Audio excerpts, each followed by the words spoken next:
누가복음 18장 말씀을 찾겠습니다. 신약성경 누가복음 18장 18절부터 읽겠습니다.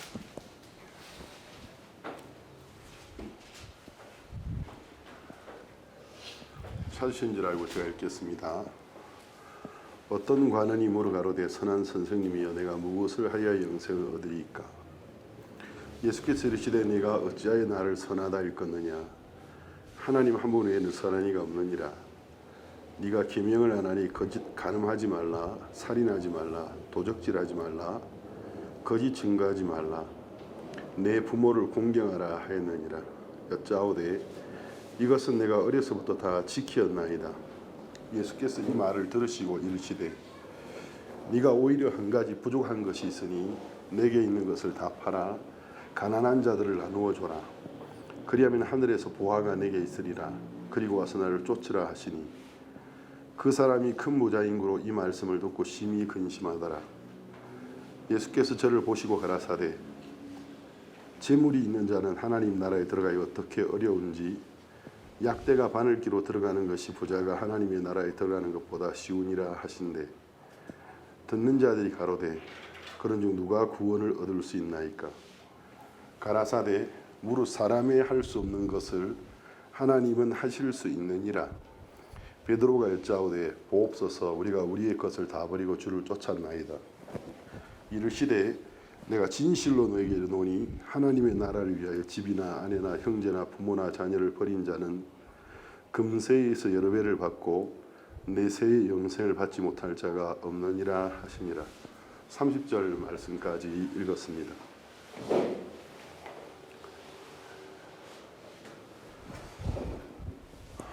우리가 이제 복음을 전하다 보니 구원을 받고 제가 구원받았습니다 하고 구원 간증을 하면 사람들의 이제 일반적인 반응이 있습니다.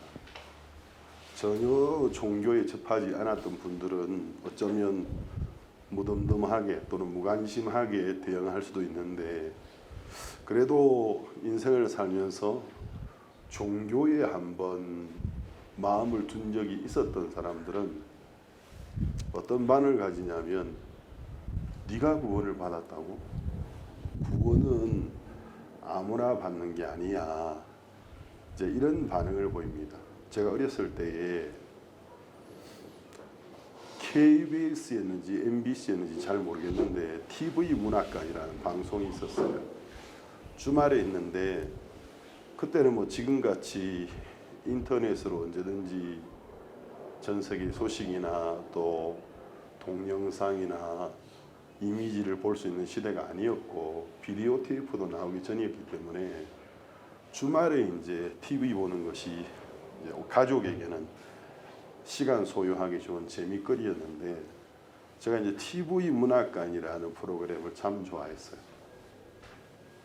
TV 문학관은 주로 한국의 이제 고전 문학 작품들을 이제 영화화한 거죠. 근데 이제 한국의 문학 작품들을 보면 대부분이 종교적인 색채를 가지고 있어요.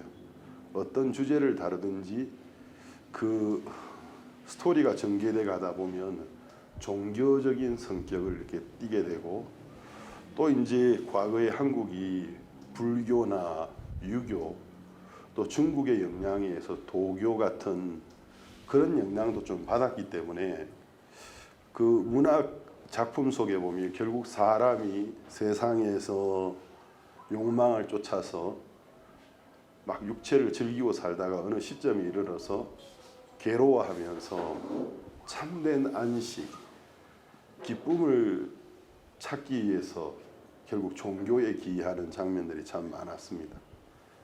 제가 이제 그런 이렇게 작품들을 보면서 저도 이제 공감대가 형성되니까 생각을 하게 된 거예요.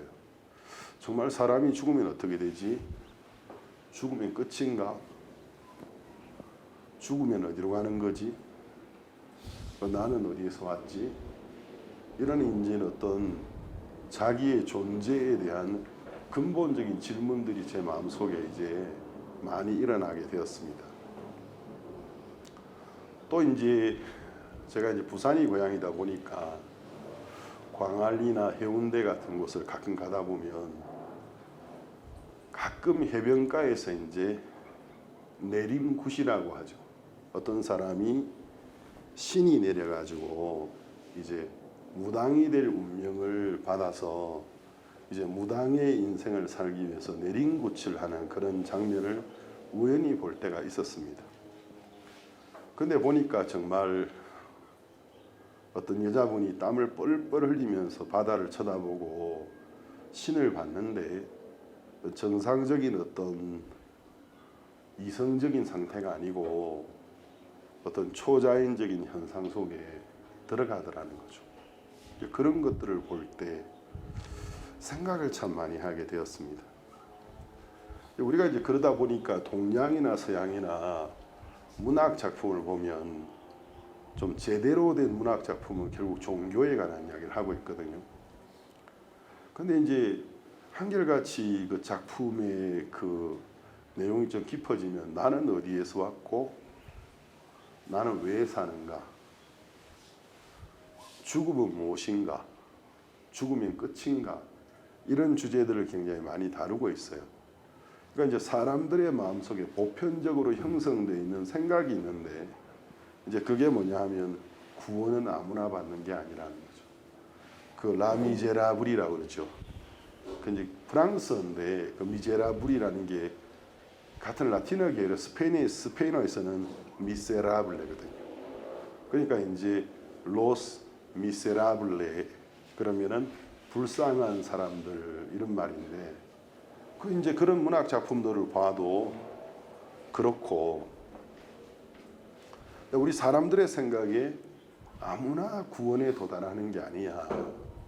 특별하게 선택된 소수의 퍼센트의 사람들이 구원을 받는다는 생각을 가지고 있습니다. 저도 제가 이제 예수님을 믿고 예수님이 나의 죄를 씻어준 사실을 믿음으로 받아들여서 예수님의 이름의 뜻이 아들을 낳으리니 그 이름을 예수라 하라. 이는 그가 자기 백성을 저희 죄에서 구원할 자이심이라.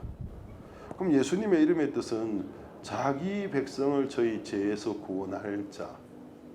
그럼 결국 예수님을 믿는다라는 것은 예수님이 자기의 백성을 저희들의 죄에서 구원해 준 사실을 믿어야 그게 예수님을 믿는 겁니다. 저도 이제 복음을 들을 때 그 사실의 그 의미를 생각하면서 그렇구나. 예수님이 십자가에 죽으셔서 피를 흘리신 그 희생으로 말미암아 나의 모든 죄가 씻어졌고 나의 죄뿐만 아니고 우리의 모든 죄를 속하고 영원한 속죄로 있다는 사실을 마음속에 받아들이고 구원함을 얻었습니다. 그리고 제가 이제 제 마음이 기쁘니까 이제 집에 가서 아버지 구원받았어요. 어머니 구원받았어요. 그 아버지 어머니는 이제 아들이 와서 뭐라고 하니까 귀를 기울여 들으시는 거죠. 구원을 받았다. 처음에는 크게 신경을 안 쓰셨던 것 같아요. 근데 제가 이제 구원을 받고 난 다음에 저 같은 경우는 그러니까 예수님을 제 마음에 받아들이기 전과 받아들이고 난 후가 칼로 사과를 쪼개듯이 딱 쪼개져 버린 경우거든요. 그러니까 제가 이제 구원을 받기 전에는 그냥 일반적인 학생이었어요. 종교에 대한 관심도 있고 영적 sek에 대한 관심도 있고 또 이 세상에 존재하는 불가사의 미스테리라고 하는 그런 데도 관심이 있고 그래서 이제 뭐 어렸을 때부터 아버지 이제 고인이 되신 저희 아버지께서 소년중앙이라는 월간지를 꼭 달마다 사주셨거든요. 그럼 소년중앙이라는 그 월간지가 이제 요 정도 두꺼운데 그 속에 연재 만화도 있지만 또 학생들의 교육에 유익한 지식이나 과학이나 역사적인 인물이나 세상에 불가사의한 어떤 그런 것들도 꼭 다루어요. 그럼 이제 그 책을 제가 이제 달마다 이제 아버지께 받았으니까 그걸 몇 번 읽는지를 몰라요. 읽고 또 읽고 읽고 또 읽어가지고 재미있는 부분은 몇 번을 반복해서 읽는 거죠.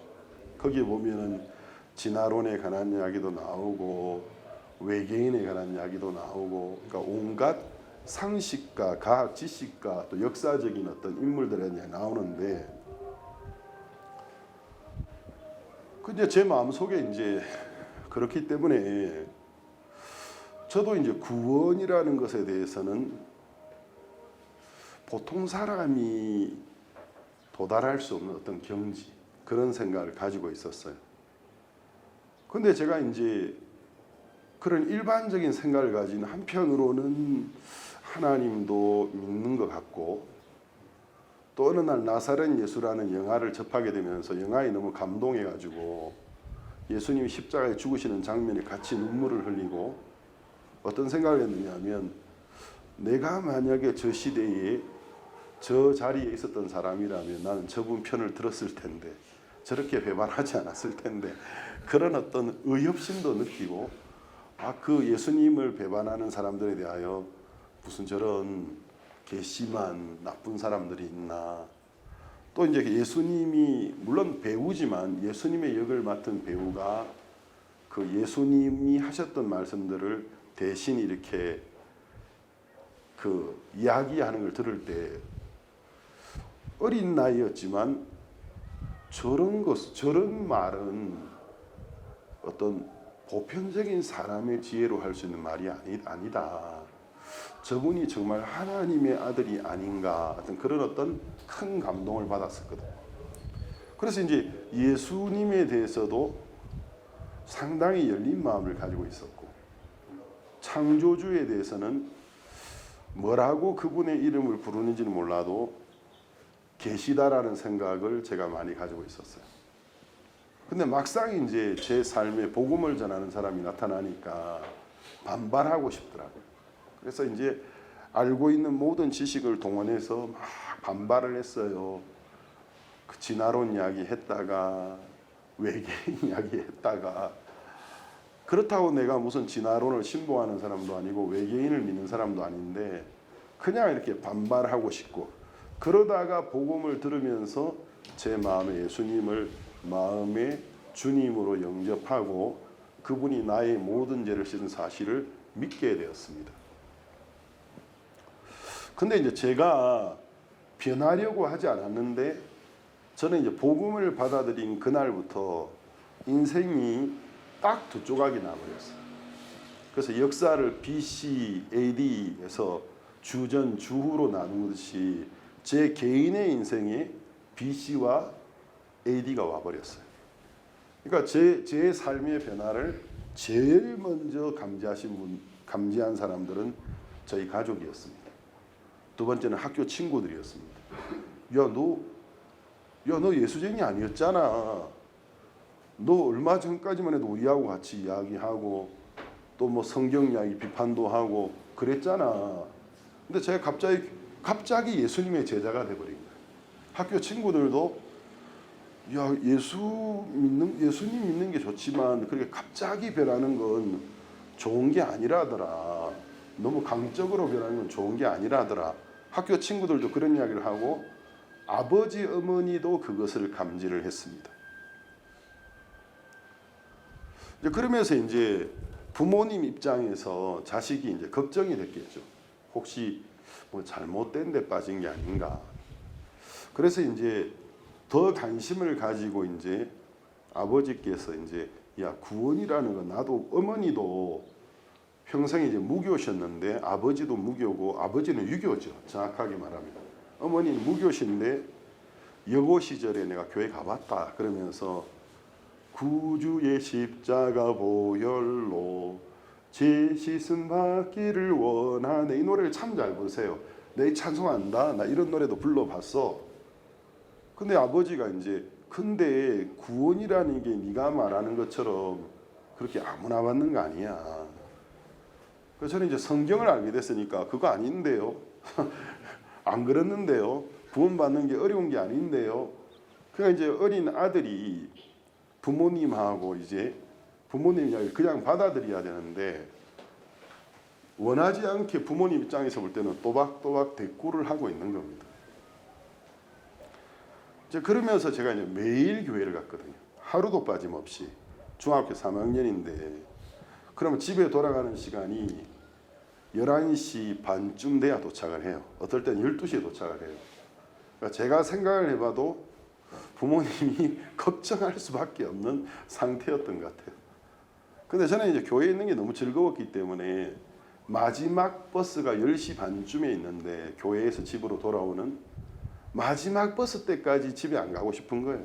교회에 있는 게 너무 즐거웠기 때문에 미적미적거리고 막 이야기하고 있다가 이제 아슬아슬할 때 마지막 버스를 타 63번 버스를 타면 그 망미동에서 이제 연지동까지 가는데 그 버스를 타고 집으로 돌아갔어요.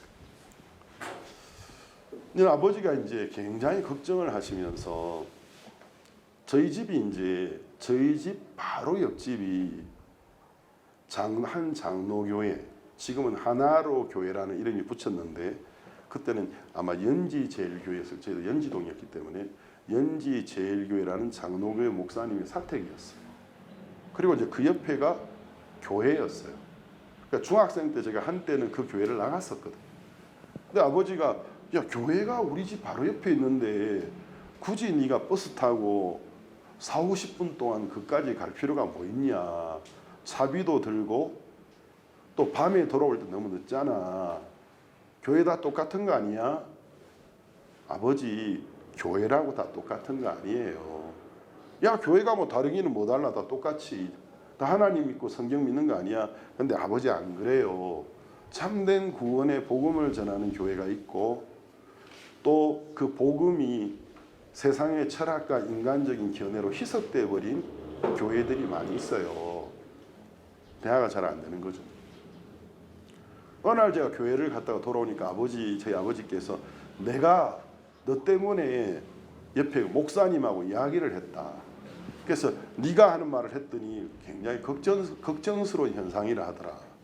그 아들이 어느 교회를 나가는지 그 교회 목사인지 자세히 알아볼 필요성이 있다고 아들이 굉장히 걱정스러운 상태라 하더라. 아버지 안 그래요. 저 지극히 정상이고 잘 지내고 있어요. 좀 시간이 지나니까 이제 아버지가 제가 설득이 안 되니까 제 아버지 친구분을 모시고 왔어요. 그래서 그 친구분이 아버지 부산 상고 동창이신데 야 내 친구 아물게 알지? 그 친구가 부산 무슨 성당에 무슨 신부님의 오른팔이야. 진짜 거의 신부에 준하는 평생을 가톨릭을 믿었던 분인데 성경 잘 알아. 내가 오늘 집에 오게 했다. 그분이 이제 오래간만에 집에 오셨는데 아버지가 초빙 강사인 거예요. 아들을 설득시키라고. 근데 이분이 제 얼굴을 딱 보더니 야 네가 눈빛이 좀 이렇게 삐뚤어져 있는 것 같다. 그러면서 너 눈빛이 좀 삐뚤어져 있는 것 같다. 너 조금 삐뚤어지는 것 같다. 이럴 때 이거 안 고치면 잘못될 수 있어. 그러면서 이제 막 성경은 잘 모르시지만 오랫동안 가톨릭에 다니시면서 습득했던 지식들을 가지고 막 구원은 아무나 받는 게 아니야 하시는데 아버지 친구분이니까 제가 이제 다 듣고 있어야 되는데 가만히 듣는데 너무 성경과 다른 이야기를 자꾸 하시니까 끝까지 듣고 있을 수가 없었어요. 그래서 죄송합니다. 죄송한데 그렇지 않습니다. 하고 또박또박 성경에 관한 이야기를 하니까 아이고 이놈이 저희 아버지께 많이 삐뚤어진 것 같다고 그리고 가셨어요. 얼마 시간이 지났는데 저희 아버지가 이제 외동 아들이신데 독자인데 위로 누님이 세 분 계세요. 2대 독자신데 위로는 외동 아들이죠. 2대 외동 아들인데 큰 누님, 중간 누님, 막내 누님 있는데 막내 고모가 오셨더라고요. 그리고 이제 초빙 강사가 바뀐 거예요. 고모님이 딱 이렇게 보시더니 야 재훈아 딱 하더니 우리 영산 신가는 뭐 그러면서 우리가 상장군파인데 영산 신가 상장군파는 그러시면서 우리는 대대로 가문의 종교가 불교였어. 네가 불교 집안에서 가문의 종교를 뭐 그런 이야기를 하시면서 그렇다고 제가 아버지 볼 때 불교 신자가 아니셨는데 아버지는 유교 사상에 가까운 분이었는데 뭐 그러면서 가문 이야기하고 가문을 쫓아야 안 되겠냐 하는데 이제 아버지보다도 연세 많은 고모님이 이야기하시는데 듣고 있어야 되는데 또 듣고 있을 수가 없는 거예요. 그래서 죄송합니다 고모 그게 아니고 하니까 고모님도 가시면서 얘가 상당히 잘못됐다고. 그래서 이제 원하지 않는 신앙 때문에 핍박이 시작이 되어졌어요. 어느 날 저희 담임 선생님이 생물 선생님이었는데 제가 이제 고등학교 1학년 때 이제 입학했을 때 저를 보고 이제 제가 반장이 되었으면 하고 이분이 생각을 하셨던 거예요. 근데 시험 성적이 너무 안 나온 거예요. 저는 이제 그때는 나이도 어리고 상당히 순수했기 때문에 예수님만 잘 믿으면 저절로 공부가 잘 되고 성적이 잘 나오는 줄 알았어요. 그래가지고 시험 치는 날 아침에도 친구들 공부하는데 성경책 딱 읽고 있으니까 친구들이 이야 너 도대체 공부를 얼마나 했길래 자신 있구나. 그래서 저는 이제 그래가지고 중학교 때도 제가 암만 공부 안 해도 항상 중간을 했는데 이제 고등학교니까 제가 이제 공부 안 해도 중간을 한다고 생각했는데 시험 성적이 나왔는데 우리 반 57명 중에 54등을 했더라고요. 등수 발표하는 날 제가 절망이 와버릴까. 내가 아무리 농땡이 치고 아무리 공부 안 해도 중학교 때 50몇 등을 한 적이 없는데 정말 공부 하나도 안 하고 농땡이 치고 시험 치기 직전에 잠깐 한번 보고 대충 써도 20몇 등 떨어지면 30몇 등이었는데 그러니까 아무리 공부해놔도 내 앞에 한 20명 정도 있었는데 고등학교를 가지고 하나님이 점수 잘 나오게 하겠지 하고 이제 시험 쳤는데 보니까 아무것도 모르겠더라고요. 그런데 57명 중에 54등이니까 그게 꼴등이지 뭐겠습니까? 저도 이제 자존심이 너무 상하고 선생님이 이제 앞에 나오라 해가지고 빗자루 몽둥이 부러져 가면서 엄청나게 맞았거든요. 그때 남자 고등학교 정말 많이 때렸거든. 그래가지고 빗자루 몽둥이가 막 남자애들 선생님이 뭐 성인이 힘을 다해서 아이들 때리면 빗자루 몽둥이 부러져 버리거든. 그럼 다른 몽둥이 갖고 와서 이제 엄청 맞았어. 그래서 이제 다리 허벅지 멍이 버럭 들어 맞아가지고 이제 교무실에 갔더니 이제 너 말이야, 너 입학할 때 너 성적이 좋아서 내가 반장 시키려고 그랬더니 이 자식이 57명 중에 54등이 뭐냐 그러면서 너 요즘 뭐 교회에 빠져 있다면서. 근데 제가 이제 그때 선생님이 어떻게 정보를 알고 있는지 잘 몰랐어요. 어머니가 다녀가신 걸 제가 몰랐던 거예요. 그래가지고 이제 어머니가 와서 저희 선생님에게 모든 정권을 넘겨드리고 온 거예요. 우리 아들 좀 구해달라고. 아버지라 생각하시고 아이가 막 훈육을 해달라고. 때려도 좋으니까. 어머니 다녀가신지 모르고 이제 선생님이 그러니까 이제 부모님의 부탁을 받고 진짜 아버지가 아들 때리듯이 엄청 맞았어요. 너 저 교회 다닌다면서 너 교회에서 연애하나? 그러니까 아닙니다. 이 자식이 거짓말하고 앉아있어. 너 사귀는 여학생이 있지? 없는데 이 자식이 어디. 선생님은 네가 이러지 않고는 점수가 이렇게 나올 수 없다. 그러니까 제가 이제 연애를 하고 있기는 있었죠. 저 연애의 대상은 예수님인데 그 이야기하면 제 말을 믿겠습니까? 그러니까 이제 이 자식 너 연애하지? 너 교회에 사귀는 여학생 있지? 너 연애하지? 아닌데요 이 자식이. 그러니까 선생님 입장에서는 제가 이제 순수한 신앙에 대한 열정으로 교회를 다닌다는 사실이 믿어지지가 않는 거예요. 고등학교 1학년인데. 그러니까 교회에 마음에 드는 여학생이 있는가 보다. 그래서 이제 막 저한테 이제 막 정보를 캐내시려고 했는데도 안 나오니까 학교 생활이 이제 꼬여버린 거예요.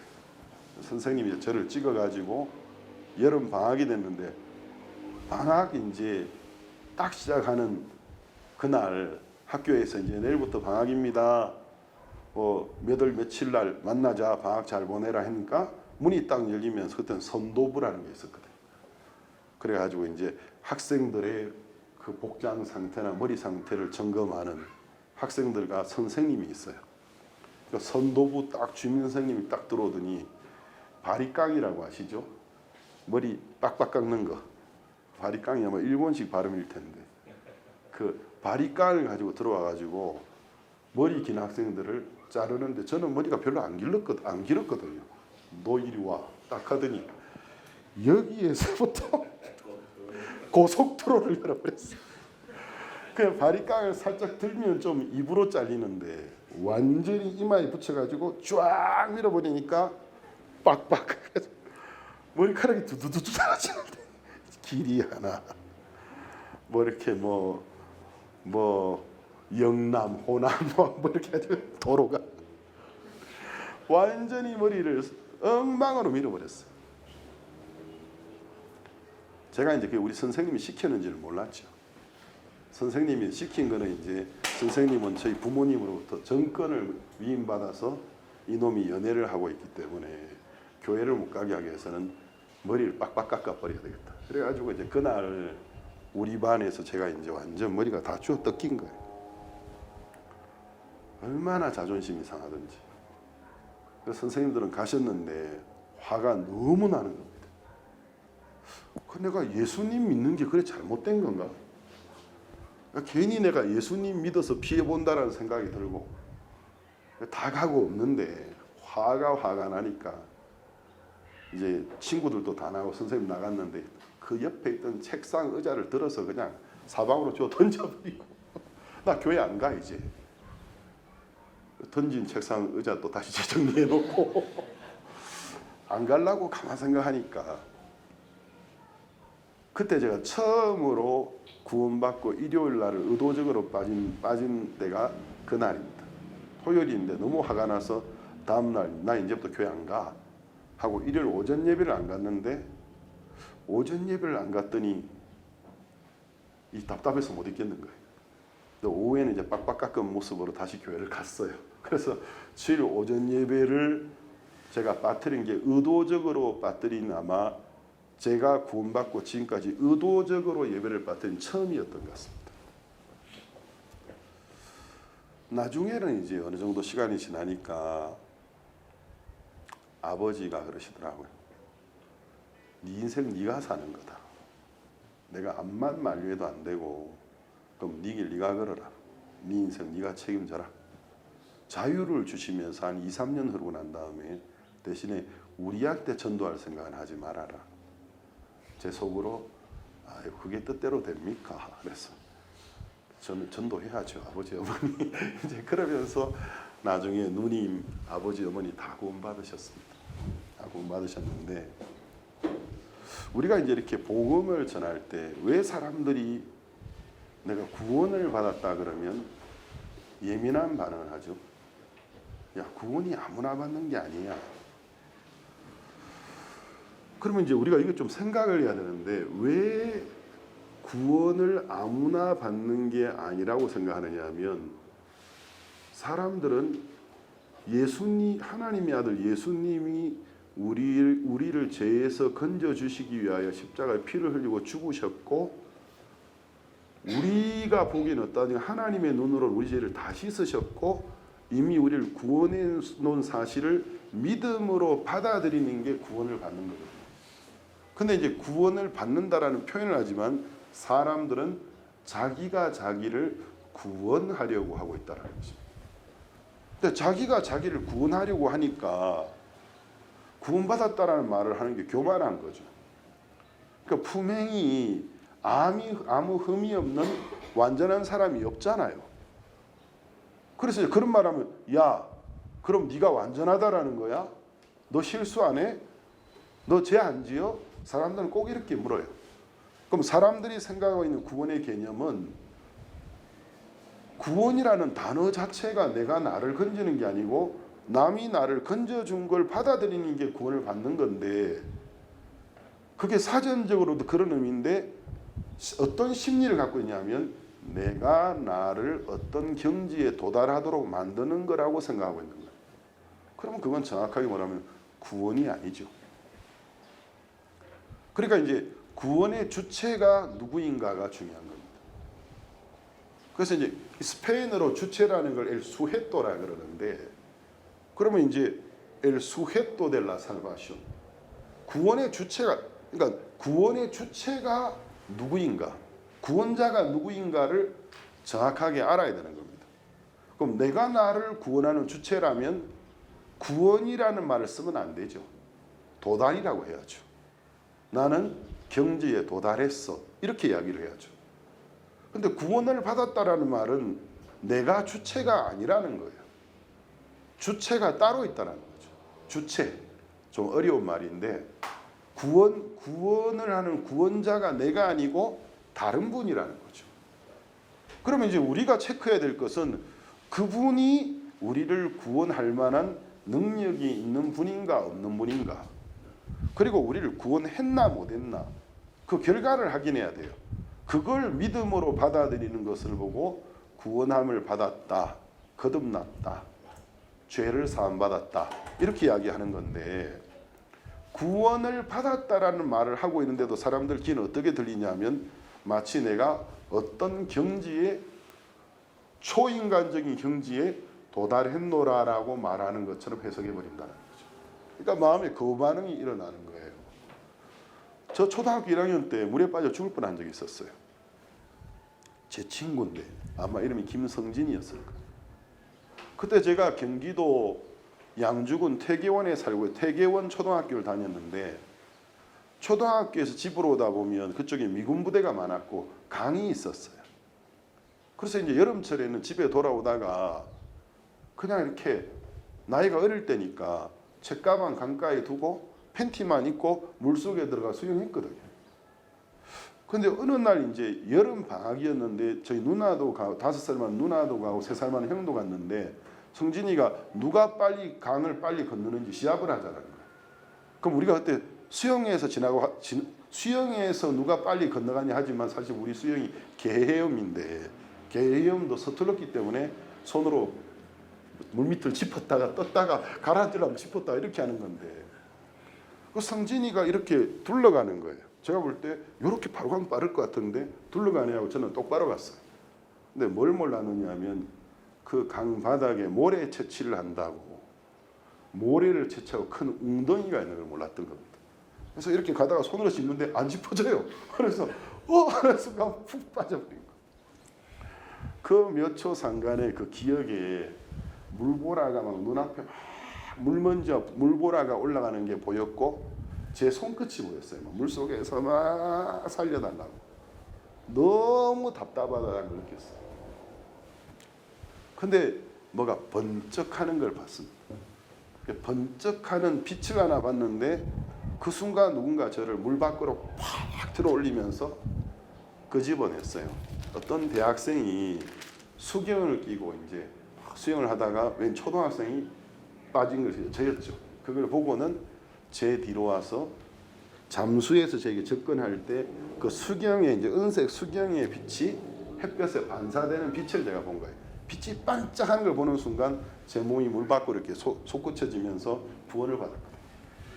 그리고 물 밖에서 왜 하면서 막 토해내고 눈물 콧물 다 나오고, 또 다리에 거머리가 붙어 있어가지고 막 그 형이 거머리 떼주고, 그 형 얼굴도 기억 안 나는데 죽다 살았는데 저희 누나하고 형은 못 모르고 놀고 있더라고요. 제가 얼마나 원망스럽던지, 저 나쁜 놈들이 다 있나, 동생이 오늘 갈 뻔했는데 둘이는 뭣도 모르고 놀고 있다. 그때 제가 구원을 한번 받았는데 물에서 구원을 받았어요. 제 힘으로는 제가 그 물속에 있는 웅덩이에서 벗어날 수가 없었어요. 근데 저보다 능력 있고 수영을 잘하는 사람이 와서 건져준 겁니다. 그러면 구원을 받았다라는 게 제 노력으로 받은 게 아니잖아요. 근데 이상하게 이제 우리가 이런 이야기를 하면 사람들은 분명히 내가 예수님이 나를 죄에서 건져준 사실을 믿었다. 그래서 난 나의 죄가 씻어졌다고 믿는다. 성경에도 그렇게 기록되어 있더라. 그래서 나는 의롭다. 내가 구원을 받았다 그러면, 그러면 너 실수 안 해? 그러면 너 죄 안 지어? 이렇게 사람들은 묻는다라는 거죠. 그러니까 사람들 속에 어떤 고정관념이 있는데 항상 내가 모든 일의 주체인 겁니다. 항상 내가 뭘 해야 된다라는 생각이 꽉 박혀 있는 거예요. 그 생각 때문에 구원받는 게 어려운 거예요. 그러면 신앙생활이라는 것도 뭐냐면 내가 신앙생활을 한다고 생각하면 신앙이 굉장히 힘들어져요. 제가 파라과이 선교사할 때 옆집에 다윗이라는 청소년이 있어요. 나중에 구원을 받았거든요. 다윗이 저한테 미셔네로 시인하는 거예요. 왜 그러니까? 파라과이에 가족 있나요? 없는데. 파라과이 친척 있나요? 없는데. 파라과이에 알고 있는 지인들 있나요? 없는데. 그럼 다 어디 있냐고. 우리 가족이나 친척은 다 한국에 있다고. 그러니까 굉장히 놀란 얼굴로 나는 죽었다가 깨나도 나는 그렇게 할 수 없다고. 날 보고 다른 나라 선교사라 가라면은 아무 가족도 없고 친척도 없고 지인도 나는 못 간다고. 어떻게 이렇게 대단한 일을 할 수 있느냐고. 그래서 제가 웃었어요. 야 다윗, 네가 만약에 내가 하나님께 받았던 그 사랑, 하나님께 받았던 사랑과 은혜를 그만큼을 받았더라면 너는 지금 나보다 더 훌륭한 일을 하고 있을 거야. 근데 사람들은 어떻게 생각하느냐 하면 어떤 사람이 보통 사람이 잘 못하는 일을 하면 그 사람이 대단하다고 해버리는 거예요. 근데 그 사람을 대단하다고 해버리는 것은 자기는 그렇게 대단하지 못하니까 스스로 나는 안 돼 이러고 있는 거예요. 저희 아들이 성교학교 가기 전에 몇 번 그랬거든요. 간증하는 걸 들어봐도 저는 아버지같이 복음을 향한 열정이 없고 자기는 아버지같이 남자다운 성품이 없다라는 거예요. 자기는 엄마를 좀 닮아서 그런지 몰라도 외모는 저를 참 많이 닮았는데 성품을 이렇게 보면 반쯤 닮은 것 같아요. 그러니까 자기는 아버지처럼 강하지가 못하다라는 거죠. 근데 제가 강한 사람이 아니거든요.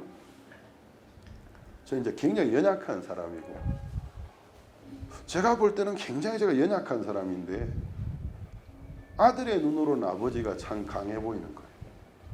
나는 아버지와 같은 복음을 향한 열정도 없고 아버지같이 강하지 못하기 때문에 이것이 세상에서 제일 귀한 길이라는 건 알겠지만 자신이 없다라는 거예요. 제가 이제 그 말을 들으면은 미소가 나오는 거예요. 웃음이 나오는 거예요. 아버지가 강하다고 몰라서 그래. 내가 얼마나 약한지. 복음을 향한 열정, 그 열정 내가 만들어낸 거 아니야. 하나님이 그냥 복음을 전하다 보니까 기적같이 구원을 받는 사람들 내 눈앞에 보여주시고 구원함을 받고 인생이 바뀌는 사람들 보여주면서 한 번, 두 번, 세 번 정말 복음이 귀중한 것이구나 나한테 가르쳐 주신 거야. 그러니까 지금 네 마음속에 복음을 향한 열정이 많냐 적냐 하나도 안 중요해. 네 마음이 강하냐 안 강하냐 하나도 안 중요해. 그냥 복음을 위해 사는 게 하나님 뜻이라는 거 하나만 정확하게 알고 발걸음을 걸어가면 돼. 그리고 너보다 먼저 이 길을 걸어간 분들이 네 주변에 계시기 때문에 어려울 때 그분들에게 자문을 구하고 인도를 받으면 저절로 훌륭한 일꾼이 돼. 저편에서는 이제 굉장히 쉬운 이야기인데 듣는 사람 입장에서는 그게 굉장히 자기 수준과는 멀리에 있는 경지로 느껴지는 거예요. 그러니까 자기는 그렇게 될 자신이 없는 거예요. 그러니까 제 주변에 가끔씩 뭐 저보다 훨씬 젊은 선교사들이 물어요. 목사님 저는 복음을 사랑하는 마음도 크게 없고 은사도 별로 없고 제가 이제 딱 잘라서 단언할 수 있는 게 네 마음속에 복음을 사랑하는 마음이 많고 적고 하나도 없고 하나도 안 중요해. 네가 볼 때 네가 은사가 있고 없고 하나도 안 중요해. 이건 하나님의 뜻이 분명하기 때문에 네가 마음을 합하고 가면 필요하면 하나님이 네 마음속에 정말 복음을 사랑하는 마음을 만들어 주실 거야. 그리고 필요하면 훨씬 더 많은 은사를 너에게 주실 거야. 그러니까 우리는 자꾸 조건을 갖추려고 해요. 다른 말로 하면 내가 나를 구원해야 되는 것처럼 막연히 생각하고 있기 때문에 구원받는 것이 한없이 어려운 것처럼 신앙생활을 내가 해야 된다는 어떤 본능적인, 우리 인간의 본능적인, 또 주변의 세상에 흐르고 있는 철학과 사상에 물들어 있는 우리가 그런 생각을 하기 때문에 신앙이 어렵게 느껴지는 거예요. 절 보고 신학교 어떻게 인도하냐. 1996년, 제가 틀리지 않았으면 96년 아마 말 정도부터 이 신학교를, 마하나임 신학교를 시작을 했어요. 그럼 파라과이에서, 페루에서, 지금 멕시코에서 제가 훈련을 해서, 물론 저도 박옥수 목사님께 배운 것을 그대로 반복해서 훈련하고 있지만, 파송된 현지인 사역자들, 결혼을 한 사역자들 수를 일일이 헤아려 보지는 않지만 헤아려 보면 굉장히 많이 있단 말입니다. 그러면 어떤 사람이 저에게 어떻게 학교를 운영할 수 있느냐, 어떻게 학생들을 지도할 수 있느냐. 그럼 우리는 이제 내가 월등한 조건이 되어서 남을 가르쳐야 된다고 생각하니까 못하겠다라는 마음이 드는 거예요. 근데 그게 그런 게 아니더라는 거죠.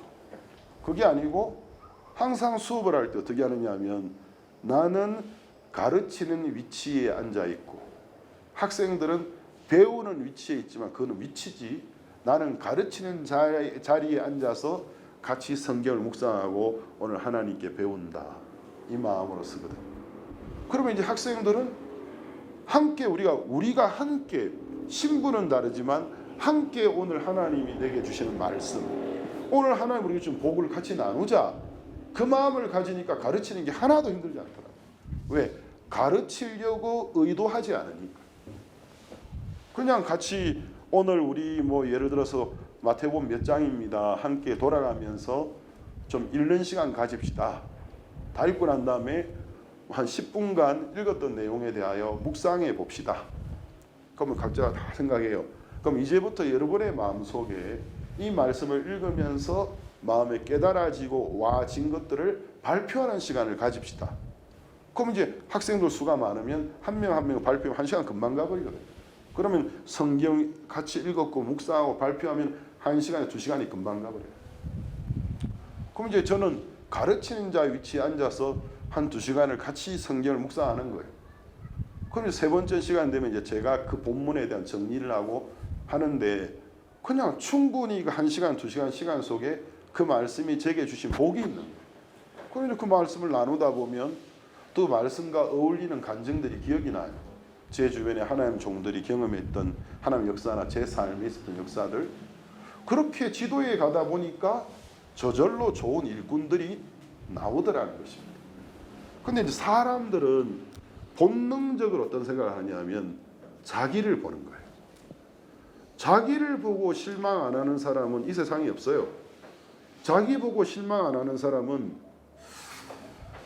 대단한 사람이든지 아니면 약간 맛이 갔든지 둘 중에 하나입니다.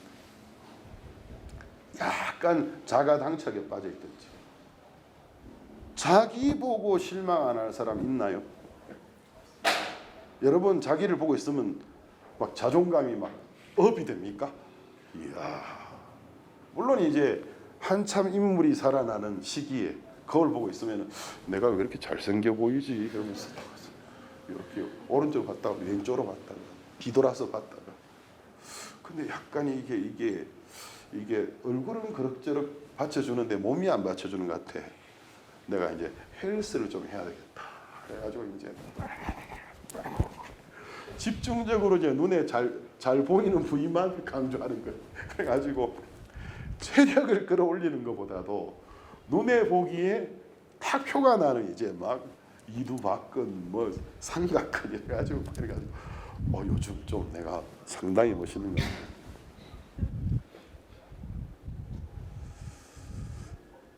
다 그럴 때가 있죠. 그런데 이제 세월이 흐르다 보면은 동네 아저씨 나중에는 아이고 이 뱃살 어떻게 하나. 나중에 이제 머리는 왜 이렇게 빠지나.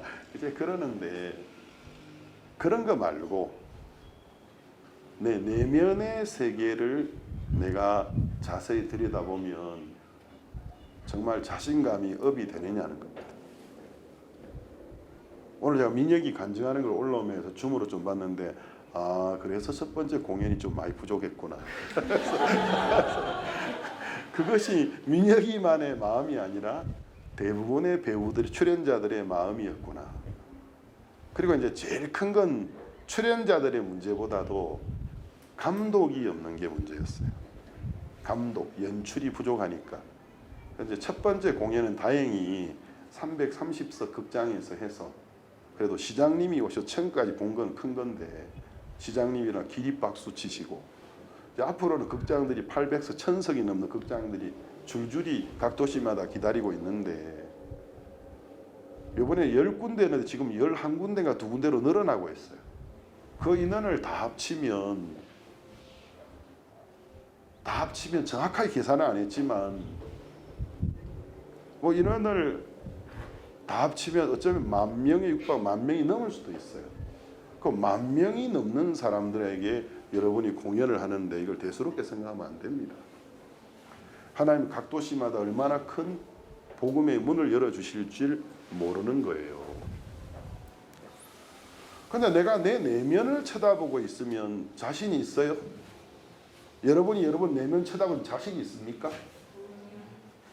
제가 이제 어느 날 성경 안 보고 기도 안 하고 내가 내 꼴만 딱 쳐다보고 있으면 나 목사 안 할란다.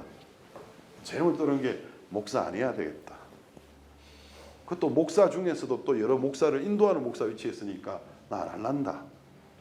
카카오톡에 막 카톡 하면서 목사님 무슨 도시 카톡 중남미 어떤 나라 목사님 이거는 또 카톡 멕시코 시티 성도 중에서 내가 뭔데 이런 사람들한테 이런 말을 대답해야 되지? 내 코도 석자고 내 인생도 내가 못 열었는데 내가 좀 누구한테 이야기를 해줘? 안 할란다.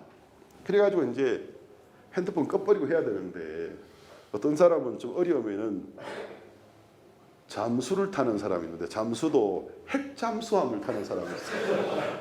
핵잠수함은 바닷속에서 1년 동안 수면 위로 부상하지 않아도 그 잠수함이 움직일 수 있는 에너지를 갖고 있거든요. 양식만 가지고 있으면. 그러니까 우리 중에 여러 잠수함이 있는데 소형 잠수함도 있고 어떤 사람은 진짜 핵잠수함이 있더라고.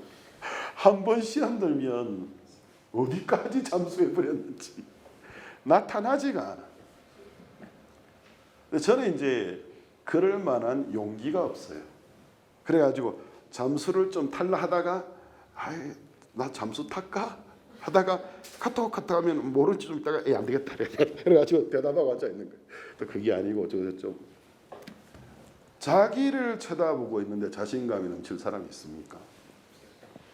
팬데믹 기간에 너무너무 답답해가지고 지금은 우리가 지금 2,000평이 넘는 땅을 사가지고 있으니까 요 안에서도 제법 왔다 갔다 할 수가 있잖아요.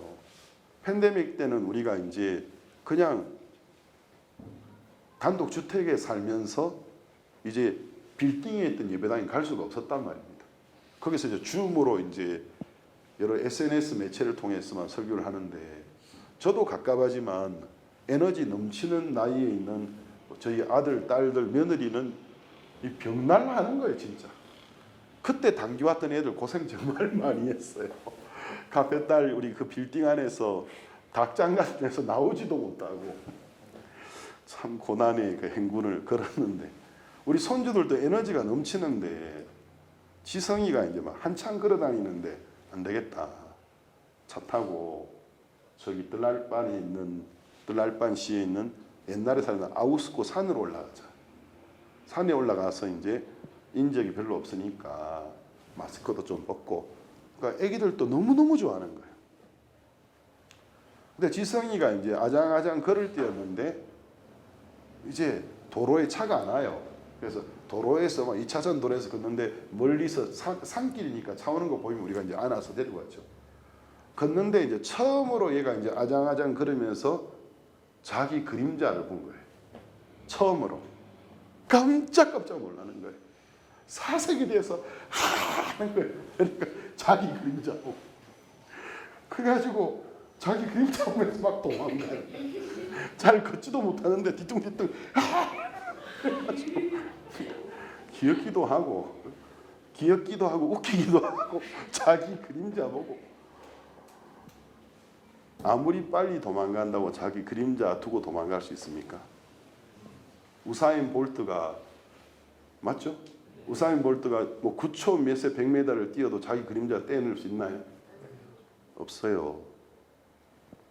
절대로 안 떼집니다. 안 돼요. 떼내려고 애쓰면 이거 나중에 정신병이 시작됩니다. 그래서 제가 이제 보고 있다가 지성이를 안아가지고 지성아 막 우는 것을 지성아 해가지고 할아버지 시키는 대로 해봐 해가지고 딱 들어서 해를 딱 쳐다보겠거든. 갑자기 쳐다보니까 딱 보니까 해가 잘 비치는데 딱 쓰니까 그림자가 딱 줄어드는 거예요. 그것도 어디 애가 어린데 이렇게 됐다가 저렇게 됐다가 하다가 이거 아무것도 아니구나. 나이가 어리지만 아무것도 아니구나는 게 인지가 딱 된 거예요.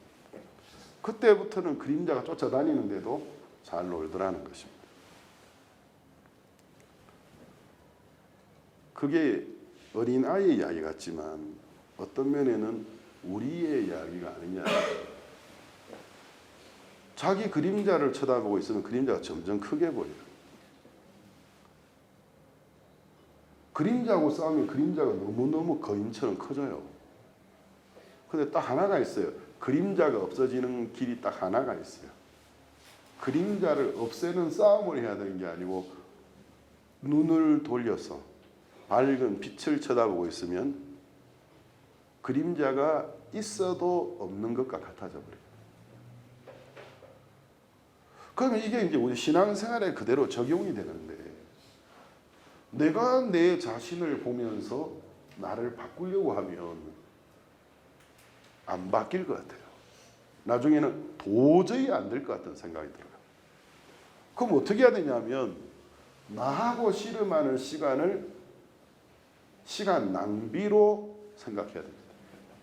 딱 접어버리고 그냥 빛을 쳐다보는 거예요. 그 빛은 하나님이시고 말씀이고 예수님이시잖아요. 내가 이렇게 못났지만 예수님 뭐라고 하시지? 내가 이렇게 부족하지만 하나님 나에게 뭐라고 하시지? 하고 그 밝은 빛을 바라보고 있으면 그림자가 없는 게 아닌데 없는 것처럼 되어버려요. 그 제가 이제 제 주변에 제가 이래가지고 그런 말하는 사람 있으면은 여유가 많아서 그렇다고 말을 하거든요. 여유가 많아서 자기 쳐다볼 여유가 있는 거예요. 더 급하고 더 바쁘면 못난 자기를 쳐다보고 있을 시간도 없어요. 달려가기 바빴어. 그래서 막 달려가다 보면 시간이 있으니까 자기 쳐다보고 자기하고 싸움하고 앉아있지. 그 시간도 없으면 자기 쳐다보고 자기하고 시간 낭비할 시간이 어디 있어요. 할 일이 태산인데 지금. 막 달려가면 되는 거예요. 근데 이 신앙의 적이 여유입니다. 여유를 가지고 살아가는 사람들이 쓸데없는 생각이 많아요. 그 시간이 남아도니까 남아도는 시간 뭐 하는 데 쓰겠습니까? 쓸데없는 공상을 받아들이는 거예요. 그러니까 쓸데없는 욕망이 일어나고 항상 우리 인간은 연약하지만 육체 욕망이 더 강하게 일어나고 왜? 여유를 가지고 육체만 생각하고 앉아있으니까. 욕망만 일어나는 게 아니고 부정적인 생각들이 마음을 꽉 채우는 거예요. 그러고 앉아있다 보면 세상에 나 같은 무능한 사람이 어디 있을까? 이런 생각이 마음속에 들면서 어느 짝에 써먹을 수 있을까? 이 생각이 들어요. 근데 이제 자기가 어떤 사람인지 거기에 시간 낭비할 여유도 없는 환경 속에 있는 사람이 앞을 바라보고 달려가다 보면 금방 달라집니다. 새 마음이 흘러들어오고 빛이 흘러들어오고. 제가 뭐 우리 아이들 여기 있지만 이번에 스크루지 뮤지컬 순회에 하라고 강요해 본 적이 한 번도 없어요. 그렇지만 해야 하는 겁니다. 해야 할 것을 안 하면 100% 그 여유를 마귀가 장악합니다. 쓸데없는 공상과 쓸데없는 욕망으로 가득 차버리는 거예요. 그래서 저는 이제 절 보고 그런 사람 생각 괴로워하는 사람 보면 솔직히 등짝을 그냥 막 손바닥으로 막 불이 나도록 때려버리고 싶은 거예요. 엉덩이를 바로 차버리고 싶은 거예요. 여유가 있어서 그런 겁니다. 내가 나를 바라볼 여유가 없으면, 못나도 못난 걸 붙잡고 있을 여유가 없으면, 앞을 보고 달려가다 보면 주님이 소망을 주시고 믿음을 주세요. 그런데 나를 쳐다볼 여유를 가지고 살아가고 있기 때문에 답답한 소리가 앉아 있는 겁니다. 저도 박옥수 목사님께 배워서 우리 지금 멕시코 형제 사역자에 사역 못하겠다고 말하는 사람 한 명도 없습니다. 왜요? 그 말은 바로 쫓아낸 겁니다. 그래? 더 좋은 직장 얻어. 나가. 당장 나가. 짐 챙겨 나가. 너 같은 놈은 여기 있을 자격 없으니까 가. 네가 이 길보다 더 행복한 인생 살 수 있다고 생각되면 가. 이 길이 네가 볼 때 정말 귀하면 이 길을 걸어가. 우리 멕시코 지금 현지 사역자 중에서 랄로 전도사 멕시코 최고 대학 우남대학교 출신 아닙니까? 그 아버지도 우남대학교 출신이고, 우리 사역자 중에서 아나벨 사망 우남대 출신 아닙니까? 우리 사역자 중에 좋은 대학 나온 사람들 많아요. 좋은 대학 나온 사람들은 이 길이 귀하다고 가고 있는데 대학도 제대로 못 나오고 변변치 않은 학교 나온 사람들이 맨날 내가 이 길을 갈 수 있어 없을까? 그러니까 자기 인생에 자신을 가질 수 있는 사람들은 자신을 안 가지는데 이 길이 귀하다고 하는데 여유가 많은 거예요. 그래서 제가 제 주변에 우리 멕시코 사역자들 여유 갖고 사는 거 되게 싫어합니다. 그래서 학력이 낮은 사람들 검정고시 쳐. 지금이라도 검정고시 쳐. 고등학교 졸업하게 만들고 졸업장 따면 대학교에 입학해. 대학교 졸업하면 대학원 들어가. 정신이 없죠. 그러니까 복음 전하고 저녁에 야간에 사이버로 대학 공부해야지 막 하고 목사님은 너무 시간이 없어요. 그게 좋은 거야. 자기를 바라볼 여유가 없어요. 그러니까 이제 하나님을 계속 바라봐야 되고, 제가 교회를 사랑하고 복음을 사랑해서 목회를 하는 게 아닙니다. 이 목회가 저를 지켜주고 있기 때문에 목회를 하는 거예요. 여기 박희준 소장님 건강이 되게 안 좋으신데, 제가 볼 때 인간적으로 보면은 앞으로 이제 건설 현장에 건설 감독으로 가시면 안 될 것 같아요. 제가 볼 때 좀 쉬셔야 될 것 같은데, 근데 신앙적으로 생각하면 이제 내가 이제 건강 챙기고 안 할란다고 계시면 어떤 현상이 일어날까? 굉장히 빠른 속도로 노화가 일어날 겁니다. 많은 질병들이. 그래서 우리가 신앙생활을 할 때 신앙이라는 비밀이 있어요. 자, 우리가 여기 에베소서 말씀 한번 보겠습니다. 에베소서 1장 3절에서 6절입니다. 자, 여기 하나님의 창조의 계획이 나오고 있어요.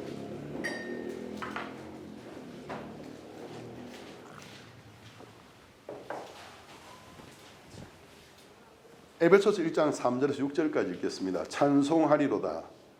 하나님 곧 우리 주 예수 그리스도의 아버지께서 그리스도 하늘에서 하늘에 속한 모든 신령한 복으로 우리에게 복 주시되, 잘 보세요. 곧 창세 전에 그리스도 안에서 우리를 택하사 우리로 사랑 안에서 그 앞에 거룩하고 흠이 없게 하시려고. 자, 여기 보면은 하늘에 예수님 안에는 신령한 복이 있는데 그 복을 하나님 우리에게 부어주셨는데, 그 복이 뭐냐면 창세 전에, 세상이 만들어지기 전에 예수 그리스도 안에서 우리를 택하사. 그럼 하나님이 택한 사람은 누구냐면 누구든지 믿는 자는, 그게 택해진 사람이거든요. 믿는 누구든지. 그러니까 창세 전에 그리스도 안에서 우리를 믿는 자들을 택하사 우리로 사랑 안에서 그 앞에 거룩하고 흠이 없게 하시려고.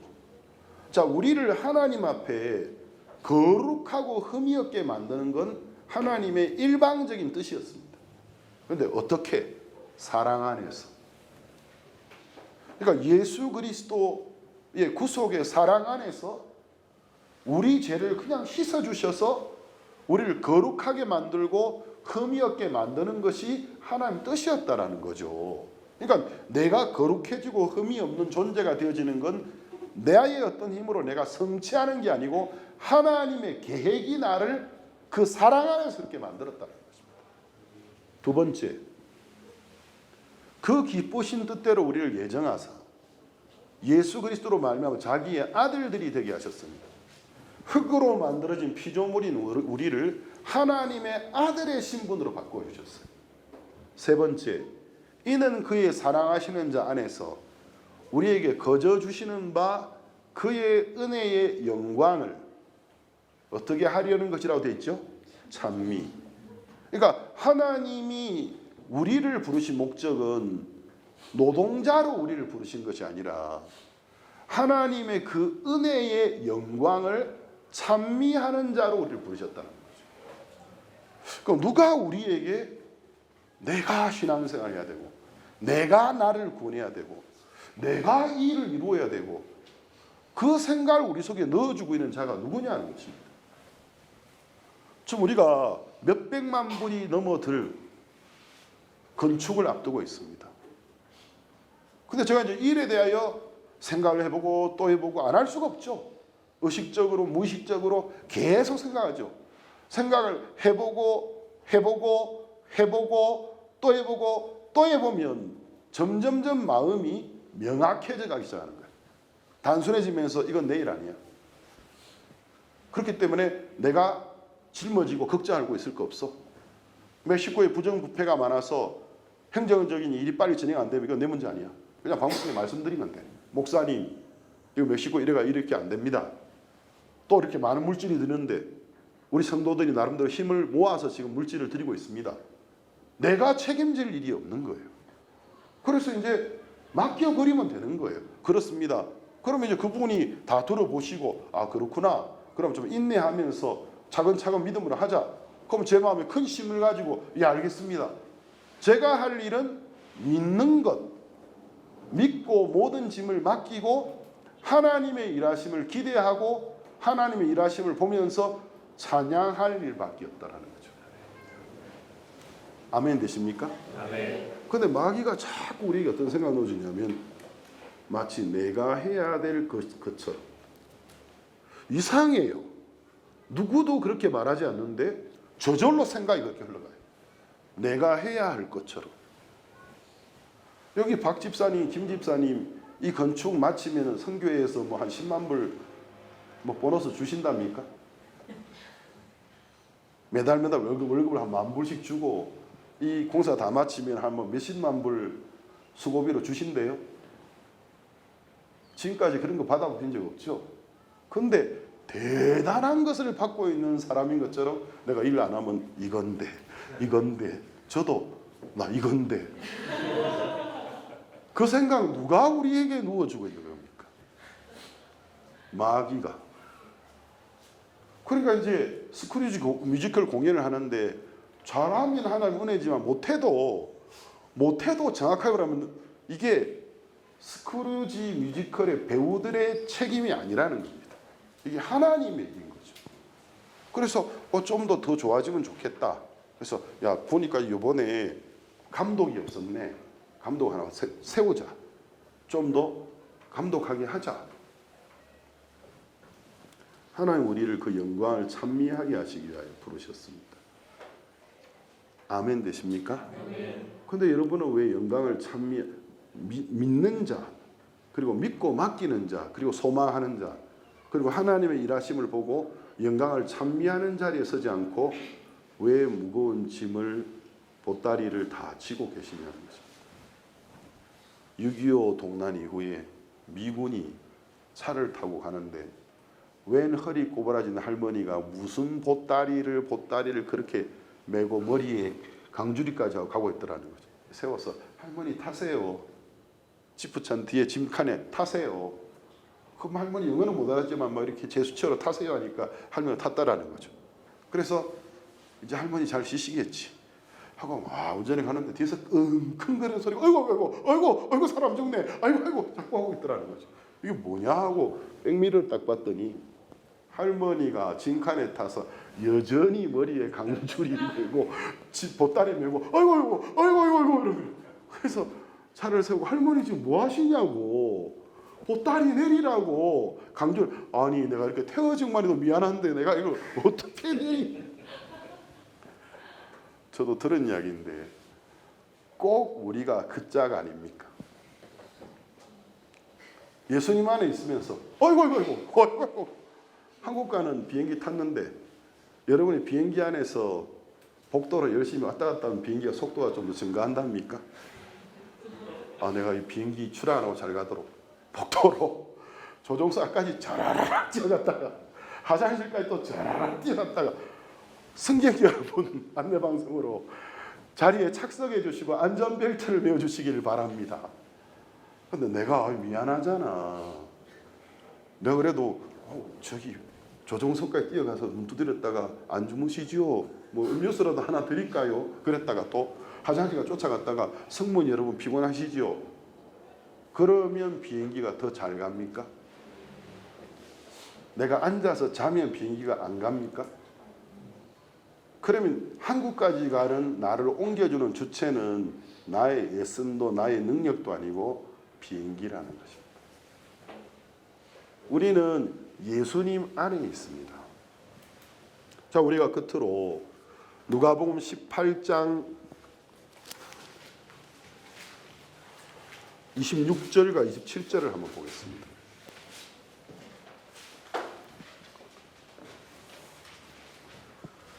(26절과 27절입니다) 듣는 자들이 가로되 그런즉 누가 구원을 얻을 수 있나이까. 27절 가라사대 무릇 사람이 할 수 없는 것을 하나님은 하실 수 있느니라. 사람이 할 수 없는 것을 하나님은 할 수 있느니라. 내가 나를 구원하려면 불가능해요. 근데 하나님이 나를 구원하기로 작정하시면 하실 수 있는 겁니까? 없는 겁니까? 하셨잖아요. 벌써. 우리에게 남은 건 그 사실을 믿음으로 받아들이는 것밖에 없잖아요.